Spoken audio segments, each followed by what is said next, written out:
Hello dear students. स्वागत करता हूं हमारे online digital platform PG foundation classes. मैं सुनील कुमार सैनी आज आपको वापस संकलन की ओर लेके चलता हूं।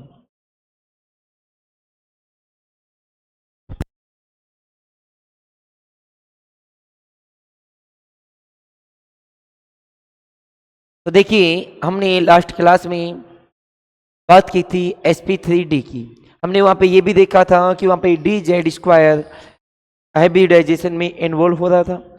आज हम जो बात करने वाले हैं स्टूडेंट्स, वो करने वाले हैं sp3d2। बड़ा अच्छा टॉपिक है sp3d2। काफ़ी क्वेश्चंस भी होते हैं यहाँ से। तो sp3d2 के बारे में हम बात करें, देखना sp3d2 यहाँ पे नाम में ही है एस पी और 3 कि एक एस है, 2 पी है, एक एस 3 पी और डी कितने स्टूडेंट्स 2 डी है। तो ये हाइब्रिडाइजेशन क्या हुआ आपका sp3d2। जब संकरण में एक एस, देखिए जब संकरण में एक एस कोमा 3 पी और 2 डी, यानी क्या कहा, जब संकलन में एक एस कोमा 2 पी, एक एस कोमा 3 पी तथा 2 डी संकलन में भाग लेते हैं। एक एस, ठीक है, एक एस ने भाग लिया, 3 पी ने भाग लिया और डी कितनी है 2 डी कक्षक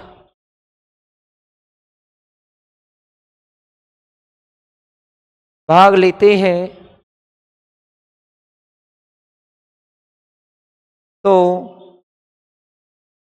उसे sp3d2, तो उसे sp3d2 संकरण कहा जाता है। मैंने क्या कहा, एक एस है, 3 आपके पी है और डी कितने स्टूडेंट्स 2 डी है। sp3d2 हाइब्रिडाइजेशन हो गया। अब यहां से अब आप आगे देखिए, मैं क्या कह रहा हूं कि sp3d2 से कितने हाइब्रिड ऑर्बिटल फॉर्म होंगे आपके, sp3d2 से कितने हाइब्रिड ऑर्बिटल फॉर्म होंगे। देखिए एक एस है, 3 पी है, 4 हो गए टोटल और डी कितने हैं 2, तो टोटल कितने हो गए 6। तो इससे 6 संकृत कक्षक निर्मित होते हैं, जो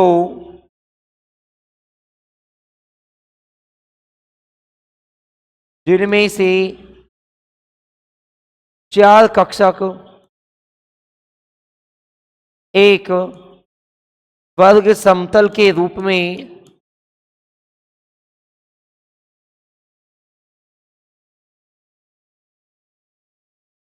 मैंने क्या कहा स्टूडेंट्स, टोटल 6 कक्षक फॉर्म हुए आपके। 6 में से जो 4 ऑर्बिटल हैं आपके, 4 कक्षक हैं, वो किसके रूप में होंगे आपके, वर्ग समतल के रूप में होते हैं। तथा 2 कक्षक वर्ग समतल के ऊपर व नीचे स्थित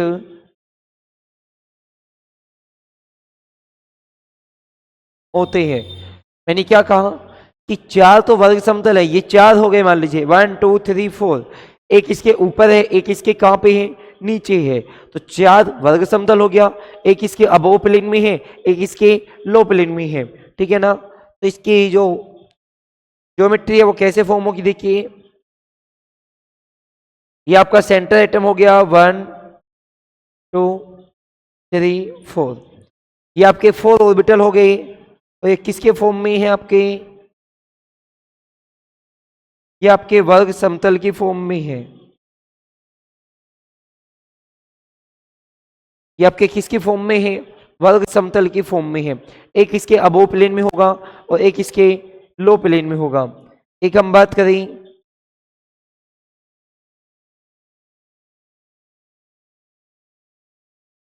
एक आपका इस प्लेन में होगा,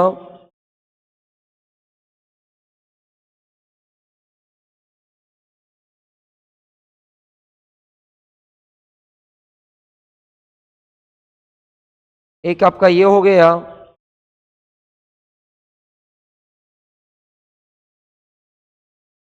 एक आपका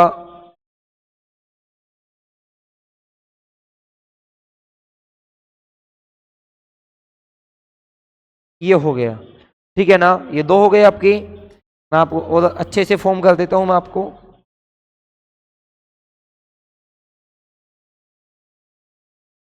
1 2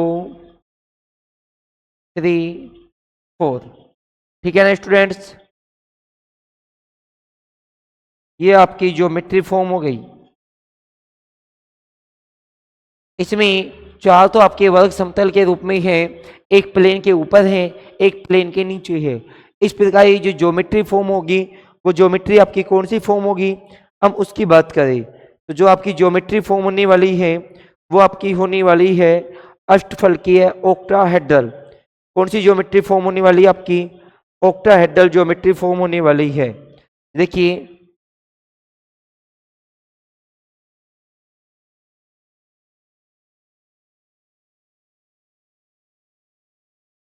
हाँ, इसको मैं थोड़ा सा आपको डिटेल में बना के बता देता हूं। देखिए ये आपका सेंटर एटम हो गया, इससे जो भी आपके चार ऑर्बिटल फॉर्म हैं, ठीक है ना, वो 1 2 3 ये 4 हो गए। ये आपके चार ऑर्बिटल हो गए और किसके फॉर्म में होंगे, आपके वर्ग समतल की फॉर्म में होंगे ये। एक इसके अबोव ये होगा, एक इसके अबोव ये होगा।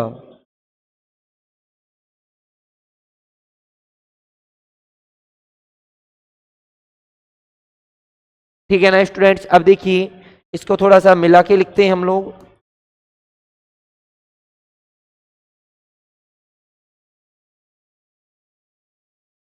ये ज्योमेट्री कैसी है मैं आपको वैसे बता देता हूँ 3D में।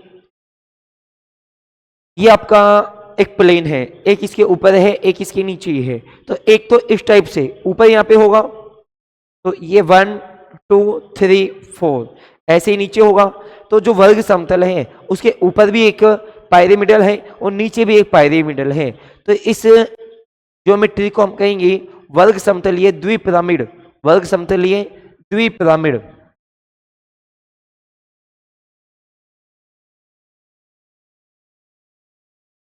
इसको ड्रॉ तो ऐसे करते हैं 2D में, जब हम इसको ड्रॉ करते हैं तो इस टाइप से करते हैं। ठीक है ना, लेकिन आपको बस इतना पता होना चाहिए कि ये क्या है, ये आपकी है वर्ग समतलीय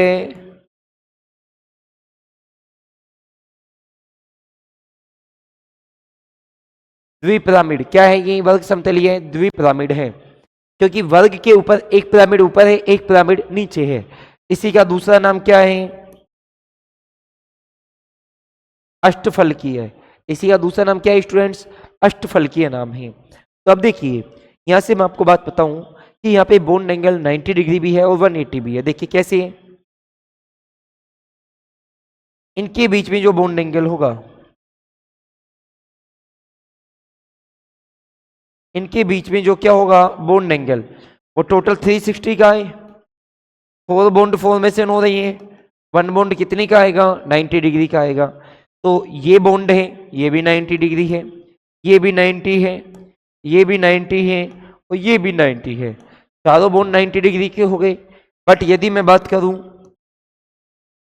इस वाले एंगल की बात करूं इन दोनों में, तो ये कितने का हो गया, 180 का हो गया।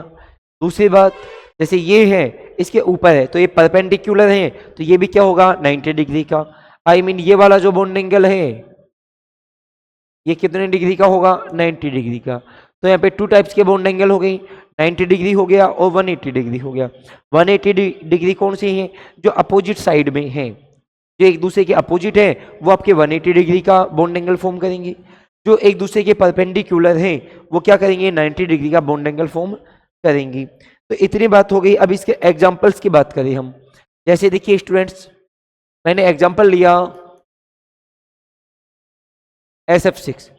क्या एग्जाम्पल लिया मैंने? SF6। SF6, ठीक है ना। अब देखिए, नाम देखिए आप,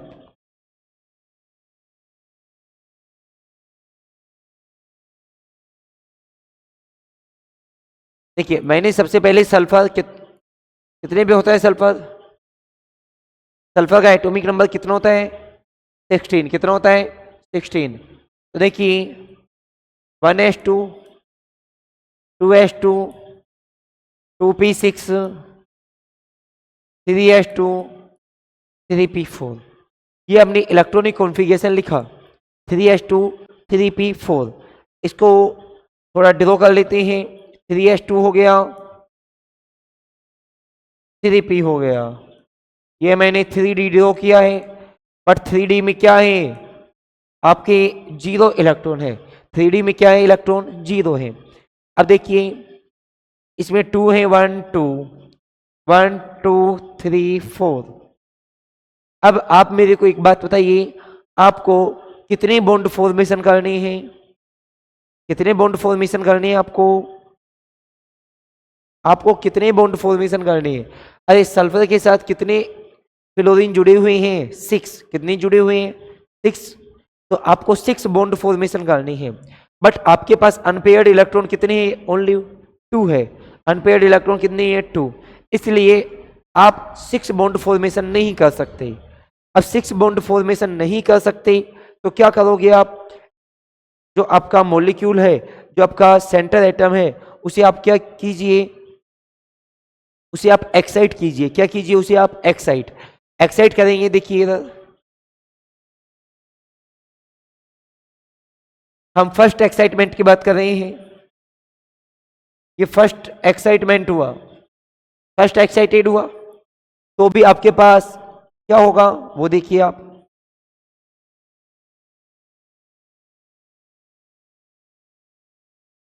फर्स्ट एक्साइटमेंट से 1 2 3 4, तो ये आपके हो गए 2। यहां से भी आपका 6 बॉन्ड फॉर्मेशन नहीं हो रहा है। फिर क्या किया जाए? सेकंड एक्साइटमेंट कीजिए। सेकंड एक्साइटमेंट ये वाला होगा। तो अब क्या सिचुएशन हो जाएगी हमारी? 1 2 3 4 5 6। क्या अब हमारे पास 6 अनपेयर्ड इलेक्ट्रॉन है क्या? यस, हमारे पास 6 अनपेयर्ड इलेक्ट्रॉन प्रेजेंट हैं। 6 अयुग्मित इलेक्ट्रॉन उपस्थित हैं। तो अब देखिए ये मिक्स होंगे और एस पी में 1 2 3, डी में 1 2। तो ये कौन सा हाइब्रिडाइजेशन हुआ हमारा? sp3d2 हाइब्रिडाइजेशन हुआ। कौन सा हाइब्रिडाइजेशन हुआ? sp3d2। अब देखिए sp3d2 से कितने हुए?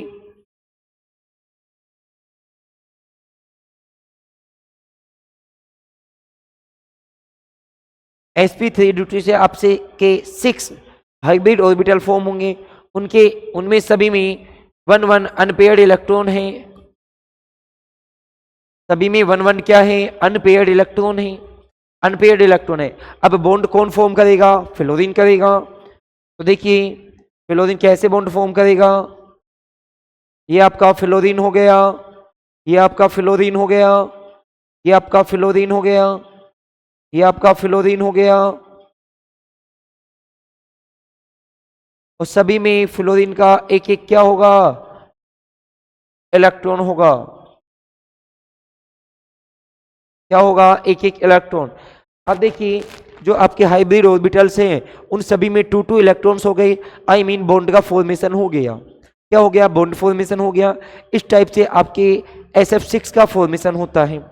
इसकी ज्योमेट्री की बात करें तो इसकी ज्योमेट्री देख लीजिए। आपका सल्फर है, सल्फर ने sp3d2 हाइब्रिडाइजेशन रिप्रेजेंट किया। sp3d2 हाइब्रिडाइजेशन से 6 लोब बनाएगा। 1 2 3 4। 4 लोब तो आपकी कौन सी है? प्लेन वाली है। 4 लोब आपकी कौन सी है? प्लेन वाली।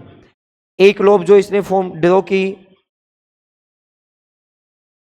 1 2, ये आपकी लोब्स हो गई। ये आपकी क्या हो गई? लोब्स हो गई। ये तो केवल सल्फर की बात हुई है।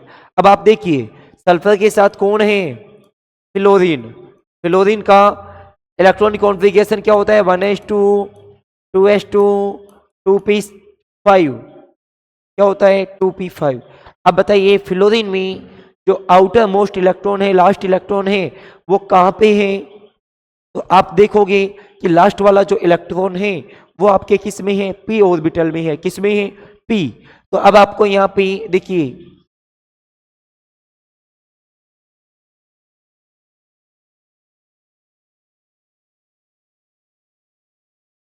तो अब आपको फ्लोरीन जो अटैच करना है वो पी के साथ करना है।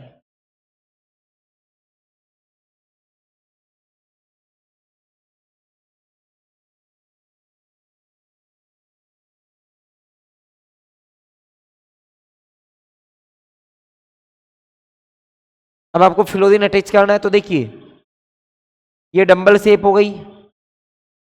डंबल शेप, डंबल शेप, ये भी डंबल शेप। सभी को आपको डंबल शेप से ऐड कर देना है। ये सभी आपके क्या हैं? फ्लोरीन से। क्या है आपके? ये फ्लोरीन से। इन सभी में एक एक इलेक्ट्रॉन तो फ्लोरीन का होगा और एक एक इलेक्ट्रॉन किसका होगा? आपका एक एक इलेक्ट्रॉन आपके सल्फर का होगा। इस टाइप से सल्फर ने 6 बॉन्ड फॉर्म की। ये आपका sulphur 1 2 3 4, fluorine fluorine fluorine fluorine, एक ऊपर एक नीचे, फ्लोरीन फ्लोरीन। ये आपका बॉन्ड फॉर्मेशन हो गया। अब आपको समझ आया होगा कि जो SF6 होता है उसमें sp3d2 हाइब्रिडाइजेशन होता है। उसकी जो ज्योमेट्री होती है वो आपकी ज्योमेट्री क्या होती है? अष्टफलकीय ऑक्टाहेड्रल, या बात करें स्क्वायर प्लेनर बाईपायरामिडल होती है, वर्ग समतलीय द्विपिरामिड होती है। तो ये बातें उम्मीद करता हूं आप लोगों को समझ आई होगी। तो अब आपका sp3d2 हो गया, sp3d हो गया। अब आपकी 2 हाइब्रिडाइजेशन 3 हाइब्रिडाइजेशन और शेष है। एक तो आपका dsp2, dsp2 जो कोऑर्डिनेशन कंपाउंड्स में होता है आपका, उसको हम पढ़ाएंगे। दूसरा हाइब्रिडाइजेशन एक होता है आपका d2sp3। ये तो हमने पढ़ा sp3d2, इसका ही जस्ट अपोजिट है d2sp3। जो आपका d2sp3 होता है उस वो भी किस में होता है? आपके कोऑर्डिनेशन कंपाउंड्स में होता है। इसके अलावा sp3d3, sp3d3 एक वो हाइब्रिडाइजेशन होता है आपका। तो वो वाले हाइब्रिडाइजेशन होने वाली बात है। तो अब आपको समझ आ गया होगा। अब देखिए आप, मैं आपको एक एग्जांपल और करा देता हूं। मैं आपको SF6 हो गया आपका। अब आपको ये एग्जांपल बताइए, आप खुद बताइए, बताइए कोई एग्जांपल।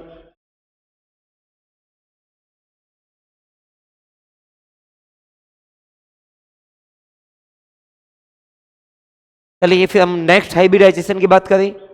नेक्स्ट हाइब्रिडाइजेशन जो आपका होने वाला है वो dsp2 होने वाला है। ये जो dsp2 हाइब्रिडाइजेशन है इसके बारे में हम आज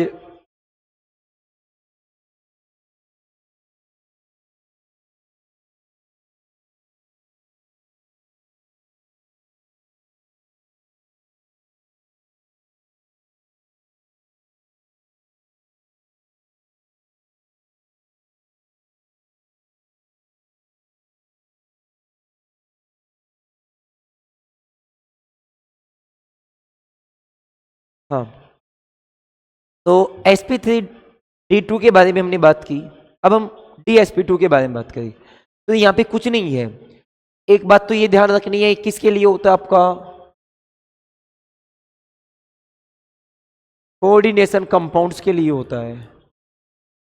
इसके लिए होता है स्टूडेंट्स? कोऑर्डिनेशन कंपाउंड्स के लिए होता है। कोऑर्डिनेशन कंपाउंड्स में हम बात करें जैसे होते कौन? उप संयोजक यौगिक।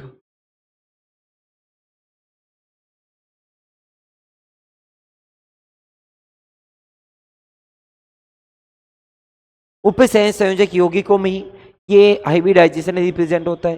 जैसे मैं बात करूं यहां से CuCN का होल 4 -2, ये है आपका, ठीक है ना। या हम और भी बात करें NiCN का होल 4 बात करें तो ये कुछ एग्जांपल्स हैं आपके जिनमें आपका DsP2 हाइब्रिडाइजेशन रिप्रेजेंट होता है। कुछ ऐसे भी होते हैं जैसे मैंने भी आपको लिखा था CuCN का होल 4 -2, ये DsP2 नहीं होता है, इसमें होता है sp2d।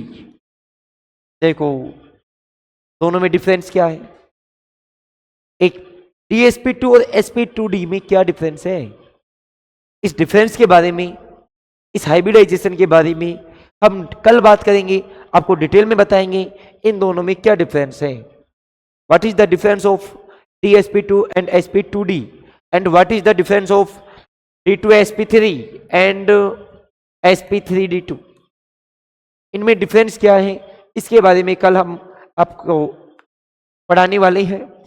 तो उम्मीद करता हूं आपको sp3d2 समझ आया होगा। एक बार वापस देख लीजिए, हमने क्या कहा कि जब एक S 3p और 2d हाइब्रिडाइजेशन में इन्वॉल्व होंगे तो उसे क्या कहेंगे, sp3d2। उनमें से 4 तो आपके क्या होंगे, प्लेन में इन्वॉल्व होंगे, एक प्लेन के अबव होगा, एक प्लेन में लो होगा, ठीक है ना। जिससे आपकी ज्योमेट्री फॉर्म होगी वो कैसी होगी, आपकी ज्योमेट्री फॉर्म होगी वर्ग समतलीय द्विपिरामिड, या इसी को बात करेंगे हम अष्टफल की। बॉन्ड एंगल यहाँ पे 90 डिग्री भी होते हैं, 180 डिग्री भी होते हैं। अगली एग्जांपल की बात की हमने SF6 की बात की। SF6 में हमने ये देखा कि किस टाइप से इसमें sp3d2 हाइब्रिडाइजेशन है। फिर हमने sp3d2 का ऑर्बिटल व्यू फॉर्म किया, ऑर्बिटल व्यू, ठीक है ना। ये sp3d2 की बात कर ली, चाहे हम SF6 की बात कर ली, उसका क्या है, ऑर्बिटल व्यू है। तो उम्मीद करता हूं आपको समझ आया होगा। तो प्लीज हमारे चैनल को लाइक कीजिए, सब्सक्राइब कीजिए और शेयर कीजिए, ठीक है। Thank you.